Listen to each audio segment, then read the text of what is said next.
Conspiracies, mysteries, unexplained, strange. These are all the words that come to mind when we get ready to start thinking about Antarctica. All right. So let's see what type of breadcrumbs or different things we can discover that maybe NASA left behind, or somebody that we found some things they was working on or trying to hide from us. Let's see what type of discoveries we can make. It's kind of like a new world begins. There's a reason NASA trains astronauts for future Mars missions in Antarctica. It's basically another planet down there. Antarctica is the biggest, driest, coldest, and loneliest desert in the world. It is a place with all time zones, but with no permanent citizens. A land so vast that it is almost twice the size of Australia, yet it is home to more penguins than people. A place where temperatures can plummet to minus 128.6 degrees Fahrenheit, making it the coldest place on Earth. But did you know that hidden beneath its icy surface are some of the strangest discoveries ever made? Blood waterfall. Blood falls is one of the most bizarre and fascinating phenomena in Antarctica. Located in the McMurdo dry valleys, this blood-red waterfall seeps out of the Taylor Glacier, which stains the ice and snow around it. The crimson-colored water flows against the white landscape to create an otherworldly sight that appears like blood is pouring out from somewhere.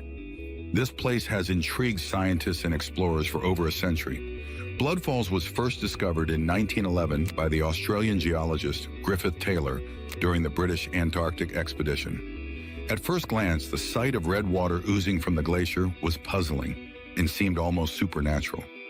Early explorers and researchers were baffled by this strange occurrence, and it quickly became the subject of numerous theories.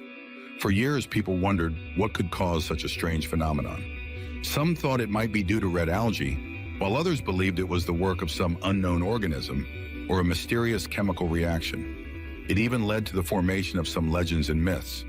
Some even suggested it was evidence of extraterrestrial life or a portal to another dimension. However, the true explanation behind Blood Falls is something else. You see, the red color of the water is actually due to iron oxide, commonly known as rust. The water that feeds Blood Falls originates from a subglacial lake that has been trapped beneath the ice for millions of years. This ancient reservoir is rich in iron and devoid of oxygen. As the iron-rich water makes its way to the surface through small fissures in the glacier, it comes into contact with the oxygen in the air. This reaction causes the iron to oxidize, which gives the water its striking red hue. This means Blood Falls is a natural process similar to the rusting of metal, but on a grand and visually dramatic scale. Other than its striking appearance, Blood Falls has given scientists so many samples of ancient ecosystems that once thrived on Earth. The microbes found in the subglacial lake have adapted to survive in harsh, oxygen-free conditions, and this has provided valuable insights into how life can persist in extreme environments. While this fascinating phenomenon came from the deep underground of the Antarctic, the next one came from the skies. Ancient meteorite Antarctica is famous for its ice and cold. But did you know it is also a great place for finding meteorites? These ancient space rocks have been landing on Earth for billions of years, and Antarctica's icy landscape is the perfect place to find them. The story of meteorites in Antarctica starts in 1912.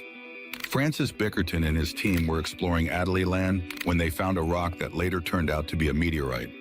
After that, in 1969, a team of Japanese scientists made a big discovery on the Yamato Glacier. They found 9 meteorites just lying there on the ice. This sparked a lot of interest, and since then, scientists from all over the world have been searching for meteorites in Antarctica.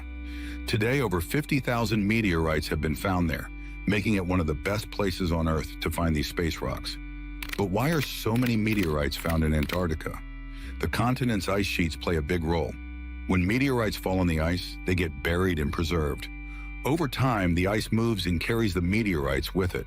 When the ice... But no. Deeper than that. Before you get to what they do or how they get buried, what's drawing them to that location? What's drawing? That's what we need to figure out. What is drawing them to Antarctica like that? Like, we got to figure that out. And if you read a little bit of that paragraph, they only had it up for a short amount of time. They was like, each one tells a story.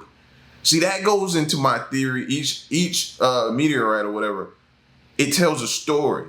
So to me, that goes into my theory that these things be carrying organisms on it. And that's how we get so many different species onto our planet that weren't here to begin with. Like, this stuff is deep, bro. Ice reaches mountain ranges or other barriers, it gets compressed and eroded, leaving the meteorites exposed on the surface. The white ice makes it easy to spot the dark meteorites. Some of the meteorites found in Antarctica are really famous. One of the most well-known is the Allen Hills 84001, discovered in 1984. This meteorite came from Mars and is about 4.1 billion years old. In 1996, NASA scientists said it might have tiny fossils of ancient Martian life. This claim is still debated, but the meteorite remains an important piece of scientific research. Another important meteorite is the Yamato 691, found in 1969, which was found by the same Japanese team that we discussed before. This meteorite also came from Mars and has given scientists lots of information about the planet's geology and history. Then there is the Miller Range 05029, found in 2005.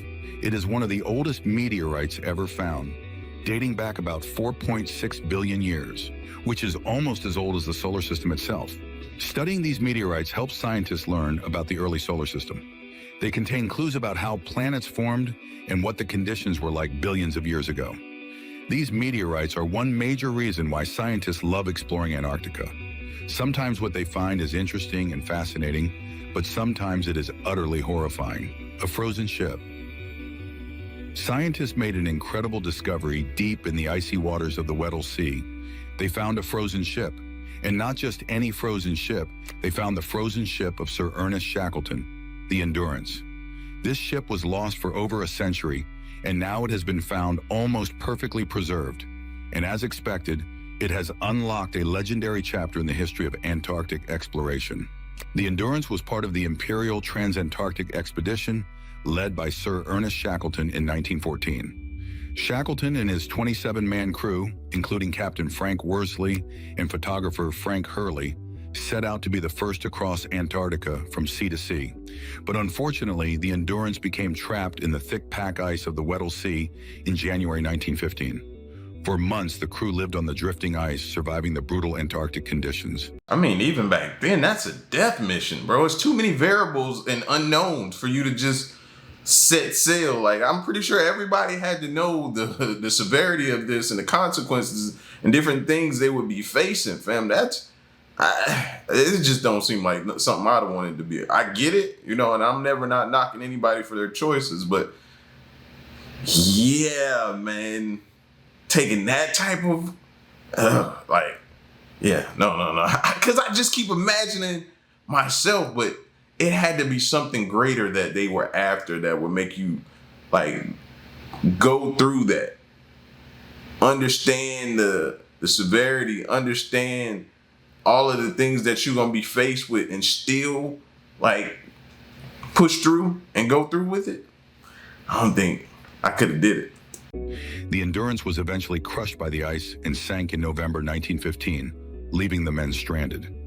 Despite the dire circumstances, Shackleton's leadership and the crew's resilience led to an incredible survival story. They embarked on a perilous journey to Elephant Island, and eventually Shackleton and a small team sailed over 800 miles in a lifeboat to South Georgia Island to get help.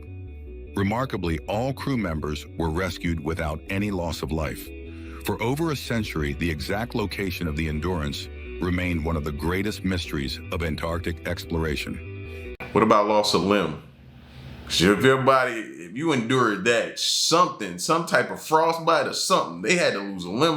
Like, I want to search up that story now and hear it and go in depth and listen to it. That mystery was finally solved in March 2022 by the Endurance 22 expedition. The team used advanced underwater drones and sonar technology to locate the wreck of the Endurance nearly 10,000 feet below the surface of the Weddell Sea.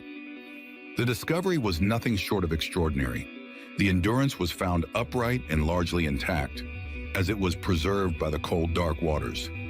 This preservation allowed researchers to uncover a wealth of artifacts, including personal items, tools, and even photographic negatives stored by Frank Hurley. The discovery of the Endurance has not only solved a long-standing mystery, but has also provided a tangible connection to one of the greatest survival stories in history. Did you know the Endurance was not the only fascinating thing belonging to Shackleton that was found near Antarctica? 100-year-old whiskey. In 2010, conservationists made a truly remarkable discovery beneath the floorboards of Ernest Shackleton's abandoned expedition base in Antarctica.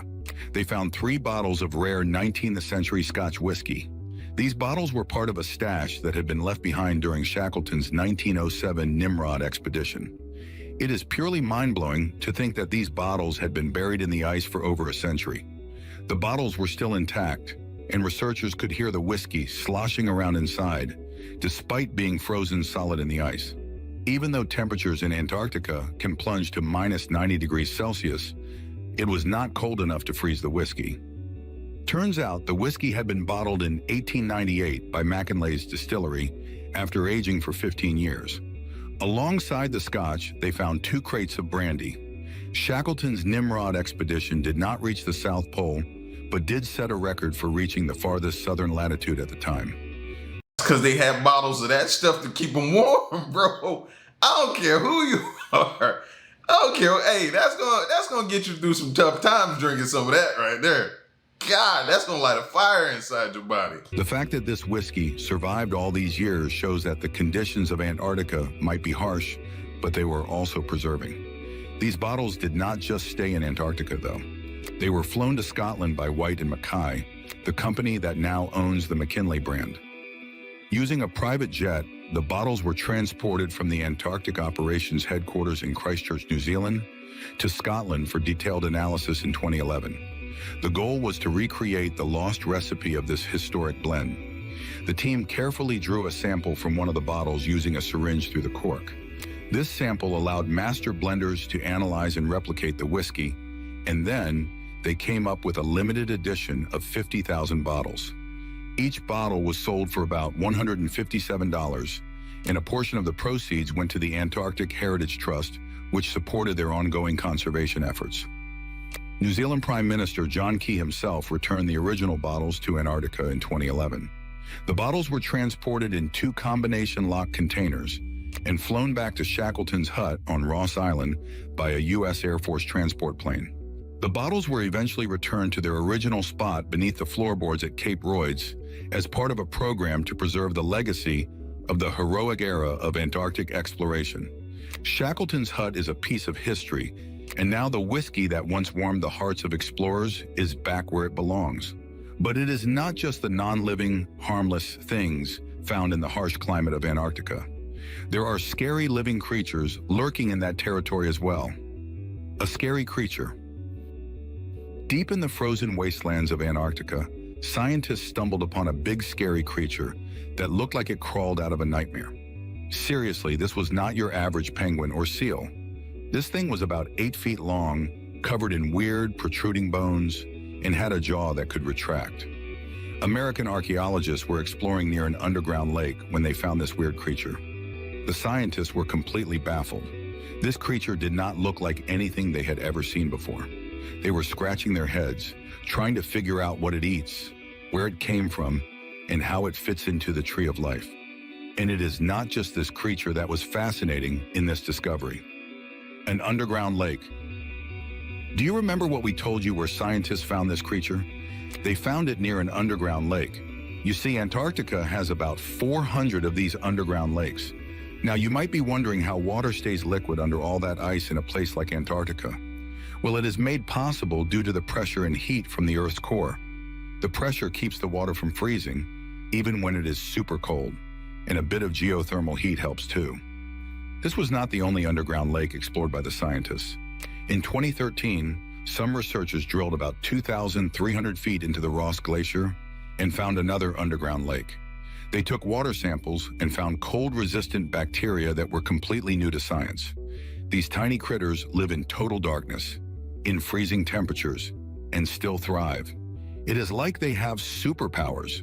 Whenever a new underground lake is found, It leads scientists to new species of bacteria and microorganisms. Other than living creatures, scientists have also found fossilized remains of dead animals, ancient fossils. Did you know that millions of years ago, Antarctica was a much warmer place? In fact, some scientists believe it was once a jungle full of life. Over the years, scientists have unearthed numerous fossils that tell the story of this lost world. One of the most significant discoveries in Antarctica is the fossilized remains of dinosaurs. In the early 1990s, paleontologists discovered fossils of a plant-eating dinosaur called Cryolophosaurus on Mount Kirkpatrick. This dinosaur, which lived about 190 million years ago during the early Jurassic period, had a distinctive crest on its head, which is how it earned its nickname Elvosaurus. Cryolophosaurus was one of the top predators of its time, and its discovery showed the scientists what types of dinosaurs roamed Antarctica when it was much warmer. Another fascinating find is and see, this is the part that I struggle with when it comes to people screaming at the top of their lungs, global warming, global warming. I struggle with that because what if we're going back to what it once was? And that's just a change that we have to go through. You know what I mean? We went through that period, now we're going back to this period. Maybe that's what it is. And everybody's just shouting global warming, but maybe it's not our doing. Maybe it's just the earth reverting back to how it was back when they were here. Or the poles shifting, something like that. So I struggle with that because on one hand, I hear them saying that, but I hear certain, things about it that make me say, well, maybe that's not the case. I don't know. Fossil of Antarctopelta, which is a type of armored dinosaur known as an ankylosaur. Discovered on James Ross Island, this dinosaur lived about 70 million years ago during the late Cretaceous period. Antarctopelta had bony plates covering its body and a club-like tail, which it likely used for defense against predators. After its discovery, it was clear that even 70 million years ago, Antarctica was still warm. Other than dinosaurs, scientists have also found fossils of ancient marine reptiles. One of the most amazing discoveries is that of Kronosaurus, which is a massive pliosaur that lived around 100 million years ago. Pliosaurs were marine reptiles with powerful jaws and flippers. The fossils of Kronosaurus were... Hey, we can go back to the beach look and the wildlife and everything. Just don't bring those back. Like, just bring back, melt the ice, bring back the beautiful greenery, the forest, the trees, all that type of stuff like that. Just don't bring those things back, fam. Leave them where they were. Jeez. Found on the Antarctic Peninsula, which means it dominated that particular region. Antarctica has also yielded fossils of ancient amphibians. In 2011, paleontologists discovered the fossilized remains of a large amphibian called Koolasuchus. This creature, which lived about 120 million years ago, was similar to modern-day salamanders, but much larger. It would reach lengths of up to 15 feet. Koolasuchus lived in rivers and lakes, and its discovery tells us that Antarctica had a more temperate climate during the early Cretaceous period, with many freshwater ecosystems. One of the oldest fossils found in Antarctica belongs to the genus Glossopteris, which is a type of seed fern that thrived around 250 million years ago during the Permian period. The presence of Glossopteris fossils across various southern continents provided early evidence for the theory of continental drift, as these plants once formed part of the ancient supercontinent Gondwana. How fascinating is all this evidence? Just by looking at some preserved and fossilized parts of animals, we can tell the history of our home planet. Other than the remains of animals, did you know scientists also discovered ancient human skulls? Elongated skulls. Let's say you find a skull that is long and narrow. The last thing you would expect it to be is a human skull, right? But if you were a Peruvian archaeologist in the 1920s, your guess would have been wrong. In the 1920s, a Peruvian archaeologist named Julio Tello was exploring the Paracas region of Peru. He found a bunch of strange, elongated skulls buried in the Paracas Peninsula. Turns out these were actual human skulls. These skulls belonged to the Paracas culture, which existed around 800 BCE to 100 BCE. It is pretty wild to think about how different their world was from ours. So why were these skulls the way that they were? At first glance, they might make you think of aliens or some lost species of humans. But the reality is both fascinating and more down to earth. The Paracas skulls are way different from regular human skulls. Some are up to 25% larger. Naturally, this started a ton of theories and speculations. Some people even thought they were evidence of extraterrestrial life or strange genetic mutations. However, the most accepted explanation is cranial deformation, also known as head binding. This practice involved binding the heads of infants with cloth or wooden boards, shaping their skulls as they grew. It sounds kind of bizarre, but it was actually pretty common in several ancient cultures, not just in Peru. The Maya in Central America, the Huns in Europe, and even some African tribes did it too. Why would anyone do this? Well, for the Paracas people and other cultures, an elongated skull was a sign of nobility, beauty, or high social status. It set the elite apart from the common folk. They might have also believed that these skulls gave people special spiritual or intellectual abilities. The Paracas skulls are not the only elongated skulls out there. In Bavaria, Germany, archaeologists have found similar skulls from the early medieval period. These were likely the result of head binding by the Huns and other nomadic tribes. They wanted to stand out, just like the Paracas people did. And that's no different from us. We might not do it with the elongated skulls, but what are some things we do to make us stand out or stand apart or show that we have wealth or nobility or different things like that, different attributes? You buy a big house, right? You drive in expensive cars. You eat at fancy restaurants. They do different things. You buy yachts and different things. It's no different. So you can't judge them when we still do it to this day, just in a different form. Think about it. Even in Russia and Ukraine, similar skulls have been discovered. This practice was surprisingly widespread. Over in Central Africa, the Mangbetu people practiced head binding well into the 20th century. For them, it was a symbol of beauty and intelligence.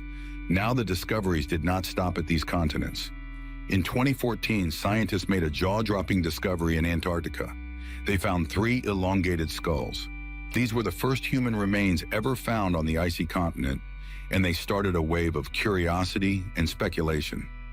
What made this find even more incredible was that these skulls looked almost identical to elongated skulls found in far-off places like Egypt and Peru. This is how scientists discovered there used to be some kind of a hidden link between ancient civilizations that were worlds apart. We don't know that link yet, but we do know that it existed.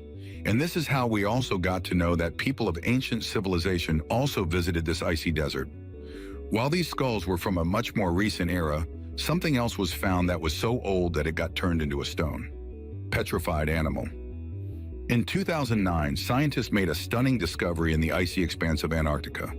The fossilized remains of a unique creature hidden in the ice for millions of years.